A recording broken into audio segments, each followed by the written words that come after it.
എൻ്റെ പേര് സുധാകുമാരി. ഞാൻ കൊല്ലം ജില്ലയിൽ നിന്ന് വരുന്നു. ഞാനിവിടെ ഉടമ്പടി എടുത്തത് 17/6/2022 കടം കൊണ്ട് നിൽക്കാൻ വയ്യാത്ത ഒരവസ്ഥയിലാണ് ഞാനിവിടെ വന്ന് ഉടമ്പടി എടുക്കുന്നത്.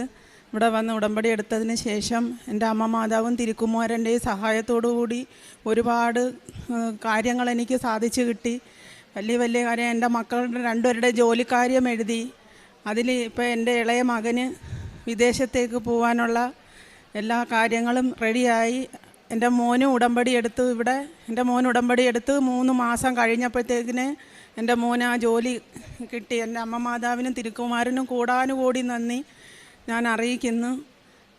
ഒരുപാട് നമ്മൾ ഏത് പ്രതിസന്ധി ഘട്ടത്തിലും മാതാവിനെ വിളിച്ചു കഴിഞ്ഞാൽ അമ്മ മാതാവും തിരുക്കുമാരനും നമ്മളെ കൂടെ ഉണ്ട്. ഏതൊരു കാര്യത്തിന് ഇറങ്ങി തിരിച്ചാലും മാതാവ് കൂടെ, ആരും ഇല്ലാത്ത നമുക്ക് മാതാവ് കൂടെ ഉണ്ടെന്നുള്ള ഒരു പ്രതീക്ഷയും എല്ലാത്തിലും രീതിയിലാണ് ഞാൻ മുമ്പോട്ട് പോയത്. ഇത്രയും 3 വർഷക്കാലം ആരുമില്ലാത്ത എനിക്ക് എൻ്റെ മാതാവിൻ്റെ ഒരു സഹായത്തോടു കൂടി മാത്രമാണ് ഞാൻ മുമ്പോട്ട് പോയത് എന്ന് വേണം പറയാൻ. ഓരോ ദിവസങ്ങളിലും ഓരോരോ പ്രശ്നങ്ങളും എല്ലാം തരണം ചെയ്ത് ഇവിടെ വരെ എത്തി. ഇപ്പോൾ എൻ്റെ മോന് അടുത്ത ആഴ്ച വിദേശത്തേക്ക് പോകാനുള്ള എല്ലാ കാര്യങ്ങളും റെഡിയായി. ബാക്കി എൻ്റെ മകൻ പറയും. എൻ്റെ പേര് ആകാശ് പി കുമാർ. ഞാൻ ആദ്യം തന്നെ ഈ അൽത്താരെ നിൽക്കാൻ സഹായിച്ചതിന് തിരുകുമാരനോടും മാതാവിനോടും നന്ദി പറയുന്നു. ഞാൻ ആദ്യമായി ഉടമ്പടി എടുക്കുന്നത് 2025 6 മാസം 8 തീയതിയാണ്. ഉടമ്പടി എടുത്ത അന്നോട്ട് ഇന്ന് വരെയും പ്രാർത്ഥന മുടക്കിയിട്ടില്ല. ഏത് സാഹചര്യം വന്നാലും പ്രാർത്ഥിച്ചിട്ട് മാത്രമേ മുമ്പോട്ട് പോകാറുള്ളൂ. അമ്മയും പിന്നെ ഞാൻ കല്യാണം കഴിക്കാൻ വന്ന കൊച്ചും ആ കൊച്ചിൻ്റെ അമ്മയും എല്ലാവരും കൂടെ പറഞ്ഞതിൻ്റെ പേരിലാണ് ഞാൻ ആദ്യമായിട്ട് ഉടമ്പടി എടുക്കാൻ വന്നത്. വന്ന് കണ്ട് സംസാരിച്ചു തുടങ്ങിയപ്പം എന്തൊരാവശ്യം വന്നാലും എന്തൊരു വിഷമം വന്നാലും ആദ്യമേ മാതാവ് എന്ന് പറയുന്ന ആ ഒരു ദൈവത്തിൻ്റെ ആ ഒരു കാര്യം മാത്രം എൻ്റെ മനസ്സിലോട്ട് വരുന്നത്. ഞാൻ പോലും അറിയാതെ എൻ്റെ വായിലങ്ങനെ സംസാരിച്ചു. ഞാൻ പിന്നെ കണ്ടിന്യൂസ് ആയിട്ട് വന്ന് തുടങ്ങിയത് ഈ പള്ളിയിലാണ്. അന്നോട്ട് ഇന്നുവരെ ഞാൻ ആഗ്രഹിച്ചിട്ടുണ്ട്.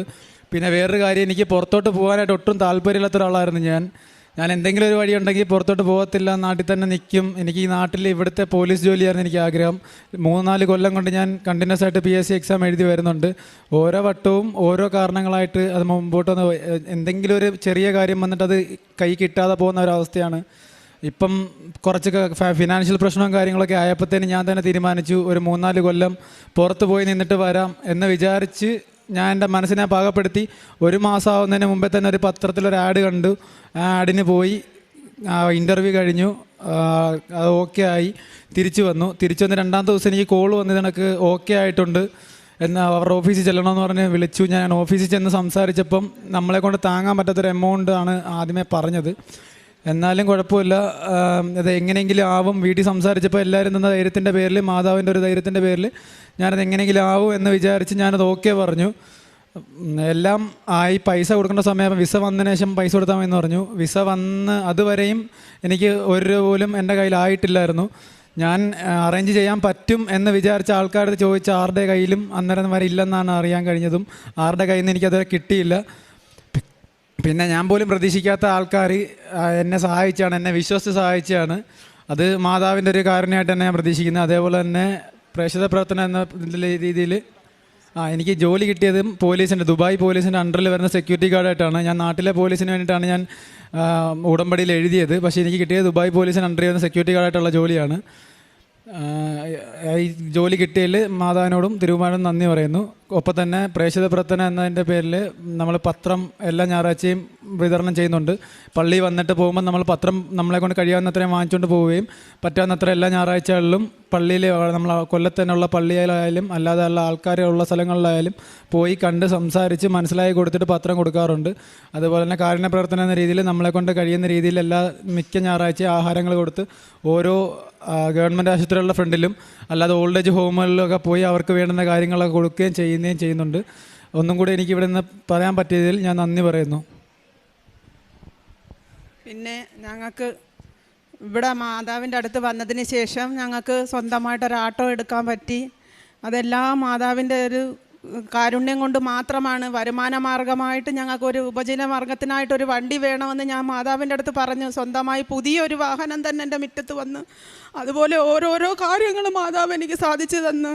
ഇന്ന് എൻ്റെ മോൻ ഇവിടെ ഉടമ്പടി പുതുക്കാൻ വന്നു. ഞാൻ മാതാവിൻ്റെ മുമ്പിൽ നിന്ന് പറഞ്ഞു, മാതാവ് ഞങ്ങളെ കൂടെ ഉണ്ടെന്നുള്ളതിന് എനിക്കൊരു സാക്ഷ്യം തരണമെന്ന്. ഇന്ന് എൻ്റെ മോൻ്റെ കയ്യിൽ മാതാവിനെ തന്നെ കിട്ടി. അത് ഏറ്റവും വലിയ ഒരു അനുഗ്രഹമായി ഞാൻ കാണുന്നു. ഞങ്ങൾക്ക് ഇനിയും പൈസയുടെ ആവശ്യമുണ്ട്. അത് എൻ്റെ മാതാവും തിരുക്കുമാരനും ഞങ്ങൾക്ക് നടത്തിത്തന്ന് എൻ്റെ മോൻ അടുത്ത ആഴ്ച പോവാനും രക്ഷപ്പെടാനും എല്ലാമുള്ള ഒരു ഇതാണ് ഞങ്ങൾക്ക് തരുന്നത് എന്ന് എനിക്ക് പൂർണ്ണമായിട്ട് വിശ്വാസമുണ്ട്. ഞങ്ങൾക്ക് സ്വന്തമായിട്ടൊരു വീടില്ല, വാടകയ്ക്ക് താമസിക്കുകയാണ്. അങ്ങനെ എല്ലാ കാര്യങ്ങളും വരുമ്പോഴും ഞാൻ എൻ്റെ മാതാവിനെയാണ് വിളിക്കുന്നത്. എൻ്റെ മാതാവും തിരുക്കുമാരനും അന്ന് തൊട്ട് ഇന്ന് വരെ ഇവിടെ വന്ന് ഉടമ്പടി എടുത്തതിന് ശേഷം ഇതുവരെ എനിക്ക് ഒരാൾ എൻ്റെ കൂടെ ഉണ്ടെന്നുള്ള ധൈര്യത്തിലാണ്. ഏത് കാര്യത്തിന് പോയാലും കാശുരൂപവുമായാണ് ഞാൻ പോകുന്നത്. മോൻ്റെ അടുത്തും പറയും, മക്കൾ ഇതിനിറങ്ങി തിരിച്ചപ്പോഴേ കാശുരൂപവുമായി പോകും. അന്നേരം അവൻ എന്നെ വിളിച്ചിട്ട് പറയും, അമ്മ എൻ്റെ കൂടെ ആരുമില്ല, ഓരോ കാര്യത്തിന് ഞാൻ ഓടി നടക്കാൻ ഞാൻ ഒറ്റയ്ക്കാണ് ഞാൻ പോകുന്നത്. ഞാൻ പറഞ്ഞു, മക്കൾ ഒറ്റയ്ക്കല്ല, മോൻ്റെ കൂടെ വരേണ്ട ആളുണ്ട്, എല്ലാ കാര്യവും ആ മാതാവ് നടത്തിത്തരും. മനുഷ്യരായി ആരും നിൻ്റെ കൂടെ ഇല്ലെങ്കിലും അമ്മ മാതാവും തിരുക്കുമാരനും നിൻ്റെ കൂടെ ഉണ്ട്. അതുകൊണ്ട് ഒരു കുഴപ്പവും വരുത്താതെ നിനക്ക് ഇത് സക്സസ് ആക്കി തരുമെന്ന് ഞാൻ പറഞ്ഞു. അന്നേരം അവൻ പറയുന്നത്, പൈസയ്ക്ക് പൈസയും ഇല്ല, ആളുമില്ല, ഞാൻ ഒറ്റയ്ക്ക് കിടന്ന് എല്ലാ കാര്യത്തിനും ഓടണം, അതിൻ്റെ ഇടയിൽ ജോലിക്കും പോകണം, എല്ലാം ഞാൻ പറഞ്ഞു. എന്ത് പ്രതിസന്ധി വന്നാലും മാതാവ് വിചാരിച്ചാൽ, മക്കൾ ഇത് നീ വിചാരിച്ചത് ഇവിടുത്തെ പോലീസാണെങ്കിൽ അതിൽ ഏറ്റവും വലിയ അവിടെ എത്തിച്ചേരാനാണ് മാതാവ് നിനക്ക് അനുഗ്രഹം തന്നത്. ഈ അനുഗ്രഹത്തിൽ മക്കൾ മുന്നോട്ട് പോകണം, ഒരിക്കലും തളരരുത്.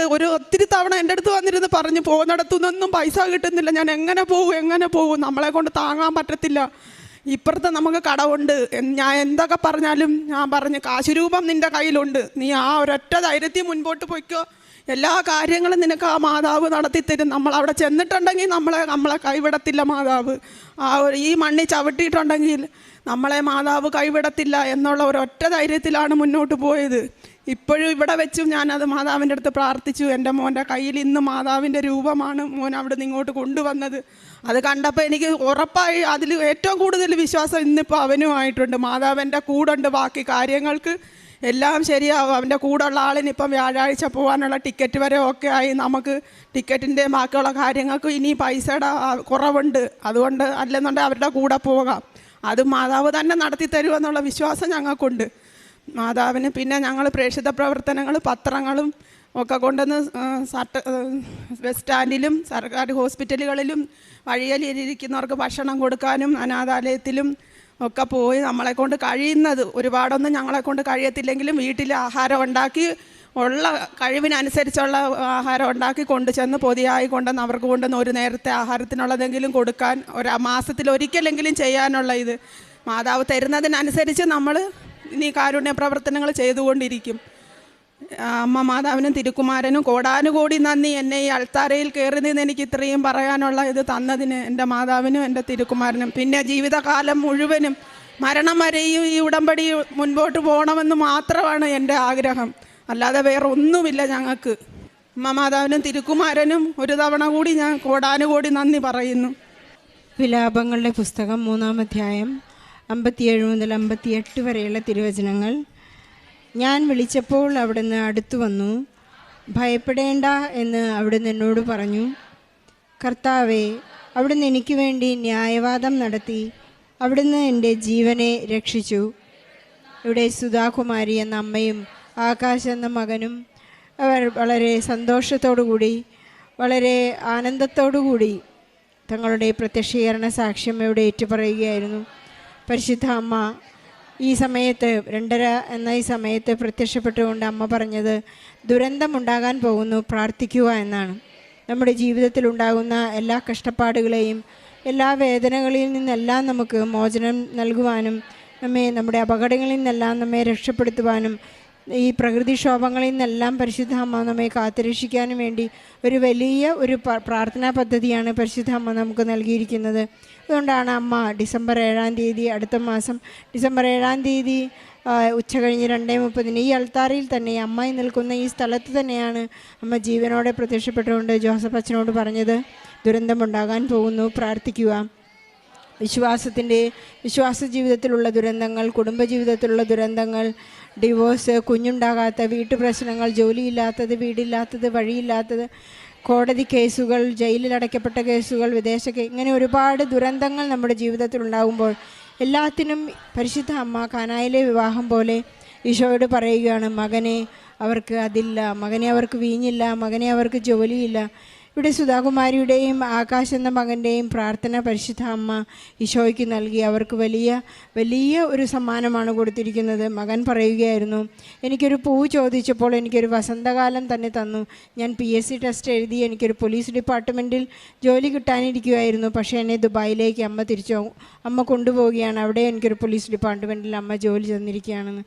നാം അങ്ങനെയാണ്. ഉടമ്പടിയിൽ നാം നിബന്ധനകൾ കൃത്യമായി പാലിച്ചാൽ, നാം ഈശോയോട് വിശ്വസ്തത പാലിക്കുന്നുണ്ടെങ്കിൽ പരിശുദ്ധ അമ്മയ്ക്ക് നമ്മെക്കുറിച്ച് റെക്കമെൻഡ് ചെയ്യാനായിട്ട് വളരെ എളുപ്പമുണ്ടെന്നാണ് ഓരോ സാക്ഷ്യത്തിലും നമുക്ക് മനസ്സിലാകുന്നത്. ഓരോ ഉടമ്പടി ജീവിതത്തിലും നമുക്ക് വളരെ വിശ്വസ്തരായിരിക്കാം. വിശ്വസിക്കുമ്പോൾ, വിശ്വസ്തത കാണിക്കുമ്പോൾ നമ്മെ വിസ്മയിപ്പിക്കുന്ന ഒരുപാട് അത്ഭുതങ്ങൾ നമ്മുടെ ജീവിതത്തിൽ ഉണ്ടാകുന്നതായി നമുക്ക് തന്നെയും കാണാം. നാം പ്രേക്ഷിത പ്രവർത്തനങ്ങൾ ചെയ്യുമ്പോൾ പല മക്കളും പറയാറുണ്ട്, എൻ്റെ ജീവിതത്തിലെ ഒരു അത്ഭുതം തന്നെ എനിക്ക് പറയാനാണ് ആഗ്രഹം. ഇപ്പോൾ നമുക്ക് ഓരോരുത്തർക്കും ഇവിടെ നിന്ന് കണ്ണീരോടെ പ്രാർത്ഥിക്കുന്നവർ സന്തോഷത്തോടെ കൊയ്തുകൊണ്ട് പോകുമ്പോൾ, അവർ ഇവിടുത്തെ കൃപാസന പത്രങ്ങളുമായി പോകുമ്പോൾ അവർ പറയുന്നത്, എൻ്റെ തന്നെ ജീവിതമാണ് ഏറ്റവും വലിയ പ്രേക്ഷിത പ്രവർത്തനത്തിന് സുവിശേഷ വേലയായി ഞാൻ മാതൃകയായി നിങ്ങൾക്ക് നൽകുന്നത്. നിങ്ങൾ പരിശുദ്ധ അമ്മയോട് പ്രാർത്ഥിച്ചാൽ ഈശോ നിങ്ങളെ കൃത്യമായ നിത്യത വരെ. അമ്മ സുധാകുമാരി പറയുന്നു, ഞാൻ മരണം വരെയും ഉടമ്പടിയിലായിരിക്കും. ഒരിക്കലും ഉടമ്പടി ബ്രേക്ക് ചെയ്യേണ്ട ആവശ്യം വരികയില്ല. ഞാനതൊരിക്കലും ബ്രേക്ക് ചെയ്യുക. അത്രമാത്രം ആഴമായ സ്നേഹത്തിലൂടെയാണ് ഇപ്പോൾ ഈ കുടുംബം മുന്നേറുന്നത്. സുധാകുമാരിയുടെയും ആകാശിൻ്റെയും നല്ല സാക്ഷ്യത്തിനും അവരുടെ എല്ലാ കുടുംബത്തിൽ ലഭിച്ചിട്ടുള്ള എല്ലാ അനുഗ്രഹങ്ങൾക്കും അഭിഷേകത്തിനും നന്ദി പറഞ്ഞുകൊണ്ട് ഈശോയ്ക്കും പരിശുദ്ധ അമ്മയ്ക്കും നല്ലൊരു കയ്യടി നൽകി ഈ സാക്ഷി നമുക്ക് സമർപ്പിക്കാം.